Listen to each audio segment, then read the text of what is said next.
The one who'd vowed to stick with him through everything, no matter whether he made his fortune or not. He had, and he'd vowed to Alicia he'd build her a house on top of a hill in Copper Ridge, so they could look down on all the people who'd once looked down on them. But until then, he'd enjoyed his time at work, away from the town he'd grown up in. Alicia had gotten more involved in the glamorous side of their new lifestyle, while Levi just wanted things to be simple. His own ranch, his own horses. Alicia had wanted more, and apparently, in the end, she had figured she could have it all without him. Fortunately, it was the money that had ultimately been her undoing.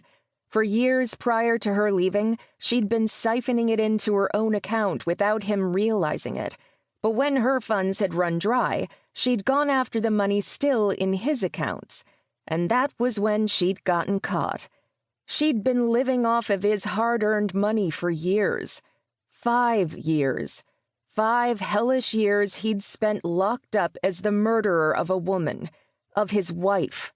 Not a great situation, all in all. But he'd survived it, like he'd survived every damn thing that had come before it. Money was supposed to protect you. In the end, he supposed it had, in many ways. Hell, he might not have been able to walk out of that jail cell and collect his Stetson on his way back to his life, if it wasn't for the fact that he had a good team of lawyers who had gotten his case retried as quickly as possible. Something you would have thought would be pretty easy, considering his wife had been found alive. The boy he'd been. He had no confidence that boy would have been able to get justice.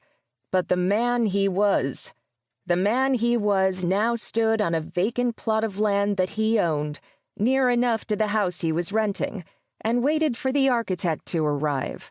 The one who would design the house he deserved after spending 5 years behind bars.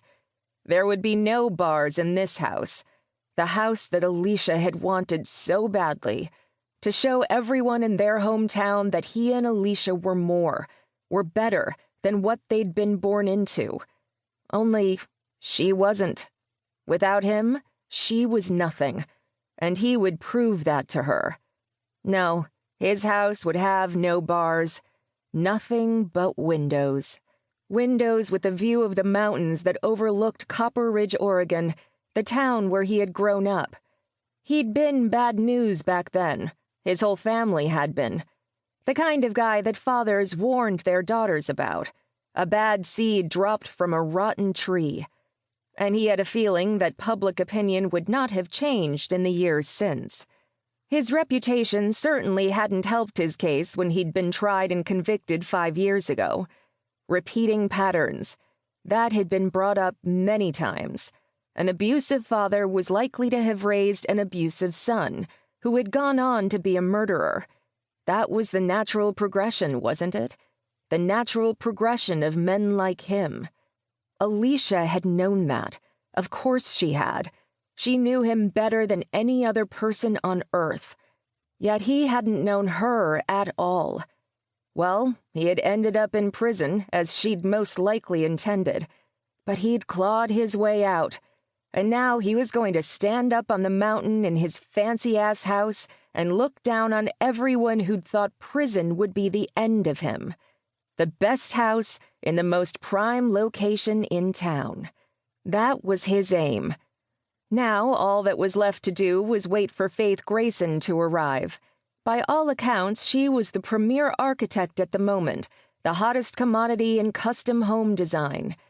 Her houses were more than simple buildings. They were works of art. And he was bound and determined to own a piece of that art for himself. He was a man possessed, a man on a mission to make the most of everything he'd lost, to live as well as possible, while his wife had to deal with the slow-rolling realization that she would be left with nothing. As it was impossible to prove that she had committed a crime. She hadn't called the police, after all. An argument could be made that she might not have intended for him to be arrested, and there was plausible deniability over the fact that she might not have realized he'd gone to prison. She claimed she had simply walked away from her life and not looked back.